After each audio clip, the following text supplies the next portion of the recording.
자, 이번 영상의 주제는 채식으로 충분한 단백질을 얻을 수 있을까입니다. 댓글로 우리 몸을 죽이는 자본의 밥상 영상에 대해서 어떻게 생각하시나요? 라는 질문이 올라왔고, 이 영상을 보고 거기에 대해서 제 생각을 말씀드리는 두 번째 영상입니다. 첫 번째 영상에서는 당뇨의 원인에 대해서 이야기를 했었죠. 첫 번째 영상 궁금하신 분은 오른쪽 위에 영상 링크 클릭해서 보시면 되고요. 자, 이번 영상에서는 채식으로 충분한 단백질을 얻을 수 있는지에 대해서 이야기를 좀 해보겠습니다. Only plants have the ability to actually take nitrogen from the air, break those molecules apart, and incorporate that nitrogen into amino acids and then make protein. 그러니까 영상에서 하는 말은 식물은 단백질을 스스로 만들어내는 능력이 있는데 동물들은 그런 능력이 없다라는 거예요. 그래서 초식동물 같은 경우에는 식물을 먹어서 단백질을 얻으려고 하고요. 육식동물은 이 초식동물을 먹어서 단백질을 얻으려고 합니다. 그러니까 즉 이 동물들이 가지고 있는 단백질은 근본적으로 식물에서 왔다는 거죠. 그렇기 때문에 굳이 단백질을 얻기 위해서 고기를 먹을 필요가 없다라는 거예요. 어차피 다 식물에서 온 거고 식물을 먹으면 얻을 수 있으니까. 그래서 충분한 양을 먹기만 한다면 현미와 브로콜리만으로도 단백질을 다 얻을 수 있다고 합니다. If you ate a diet that was calorically adequate and even things like brown rice and broccoli, and you got enough of it, you'd get enough both quantity and quality of protein. 2,000 calories of brown rice and broccoli is going to be about 80 grams of protein a day, including the essential amino acids that you need in order to maintain optimum health. 영상에서 단백질량은 정확하게 표시를 해줬는데 필수 아미노산 같은 경우에는 그냥 충분히 섭취할 수 있다라는 정도만 하고 넘어가서 필수 아미노산에 대한 정보를 조금 더 찾아봤습니다. 지금 보고 계신 표는 WHO에서 지정한 필수 아미노산 8가지의 필요량과 식물성 식품으로 하루 2200kcal를 섭취했을 때 얻을 수 있는 필수 아미노산을 표시한 건데, 현미의 라이신을 제외하면 나머지는 모두 필요량을 충분히 충족하고 있기 때문에 영상의 내용이 모두 사실이라고 한다면 충분한 양의 식물성 식품을 먹으면 고기가 없어도 단백질과 필수 아미노산을 공급하는데 문제가 없을 수 있을 것 같아요. 자, 그런데 충분한 양이 어느 정도의 양을 말하는 걸까요? 자, 우선 영상에 나왔던 현미와 브로콜리부터 좀 살펴보겠습니다. 영상에서는 현미로 50g의 단백질, 브로콜리 30g의 단백질을 얻어야 된다고 얘기를 했었죠. 자, 그러면 현미의 영양 성분표를 살펴보면 현미는 100g당 단백질이 2.6g 들어가 있으니까 50g의 단백질을 얻으려면 현미를 약 1923g 정도 먹어야 돼요. 그러니까 킬로그램으로 환산하면 2kg 정도 되는 양을 먹어야 됩니다. 자, 그리고 브로콜리는 100g당 2.8g의 단백질이 들어가 있으니까 브로콜리로 30g의 단백질을 얻으려면 1071g을 먹어야 되겠죠. 그러니까 킬로그램으로 환산하면 1kg 정도 되는 양입니다.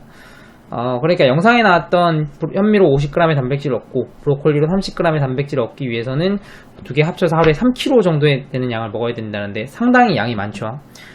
그리고 영상 뒷부분으로 넘어가게 되면은 하루에 80g까지는 필요 없고 56g 정도만 있어도 된다라고 이야기하시는 분도 나오는데, 그래도 3분의 2 정도에 해당하는 양이니까 매일 2kg 정도는 먹어야 된다는 계산이 됩니다. 자, 이번엔 필수 아미노산을 기준으로 이야기를 좀 해보겠습니다. 앞에서 잠깐 표를 보여드렸었는데 다시 보여드리면 현미 같은 경우에는 라이신이 부족하니까 제외를 하고요. 나머지 옥수수, 감자, 브로콜리, 토마토 같은 경우에는 하루에 2200kcal만큼을 먹으면 몸에서 필요한 필수 아미노산을 모두 다 충족할 수 있다고 하는데, 그러면 이게 어느 정도 되는 양인지 한번 살펴보죠. 자, 옥수수는 100g당 130kcal를 내니까 2200kcal를 얻기 위해서는 하루에 1.7kg를 먹어야 되고요. 감자는 100g당 76kcal니까 2.8kg, 브로콜리는 100g당 33kcal니까 6.5kg, 토마토는 100g당 14kcal니까 15.7kg를 먹어야 돼요. 자, 양이 많이 많죠. 자, 옥수수가 그나마 1.7kg로 양이 좀 작기는 한데 매일매일 옥수수만 먹을 경우엔 다른 건강 문제가 생기기 때문에 다른 야채와 함께 먹는다고 가정하면 결국 2에서 3kg를 먹어야 됩니다. 자, 그러니까 단백질을 기준으로 하든 필수 아미노산을 기준으로 하든 야채만으로 충분한 양의 단백질과 필수 아미노산을 얻기 위해서는 2에서 3kg 정도를 먹어야 된다는 계산이 나오는데, 솔직히 이건 너무 많잖아요. 그죠? 자, 그러면은 만약에 고기로 같은 양의 단백질이나 필수 아미노산을 얻으려면 어느 정도의 양을 먹어야 될까요? 500g이에요.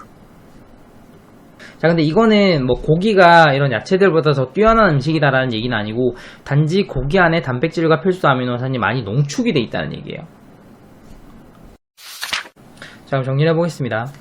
식물만으로 우리 몸에 필요한 단백질과 필수 아미노산을 모두 공급할 수 있는가? 이론상 가능하긴 합니다. 그런데 매일 2kg에서 3kg 혹은 그것보다 많은 양의 야채를 꾸준히 먹어야 되기 때문에 실제로 내가 그렇게 할 수 있는가라는 현실성 부분을 좀 따져보셔야 돼요. 저 같은 경우에는 매일 그 정도의 식물을 먹을 수 있다고 생각하지 않기 때문에 제 입장에서는 식물과 함께 고기를 먹는 식단이 좀 더 좋다고 생각해요. 자, 왜 그러냐면은 식물 같은 경우에는 그람당 뭐 단백질이나 필수 아미노산 함량이 너무 낮아서 이것만 먹을 경우에는 너무 많이 먹어야 되는 문제가 있고, 고기 같은 경우에는 그람당 단백질과 필수 아미노산 함량이 높아서 쉽게 영양 과잉이 되는 문제가 있잖아요. 그러면 가장 좋은 거는 고기를 적당량 먹어서 몸에 필요한 단백질과 필수 아미노산을 모두 먹고, 이게 양이 작아서 배가 덜 찬 경우에는 그만큼 식물성 재료를 먹어주면 된다는 얘기예요. 이게 가장 좋은 거 아닐까라는 거죠. 그럴싸하죠. 다음 영상은 인간은 채식동물인가? 라는 부분에 대해서 이야기를 해보겠습니다. 오른쪽 위에 다음 영상 링크가 나오고 있으니까 보고 싶으신 분은 클릭해서 보시면 되고요. 만약 아직 영상 링크가 뜨지 않는다면 만들고 있는 중이니까 며칠만 좀 기다려주시면 감사하겠습니다. 상당히 긴 영상인데 끝까지 봐주셔서 감사하고요. 영상이 재밌으셨다면 구독하기, 추천하기, 그리고 공유하기 해주시면 감사하겠습니다. 구독하기는 영상 오른쪽 아래에 있는 워터마크 클릭하시면 구독이 되시고요. 그러면 저는 다음 시간에 또 다른 영상으로 찾아오도록 하겠습니다. 다음 시간에 만나요. 안녕.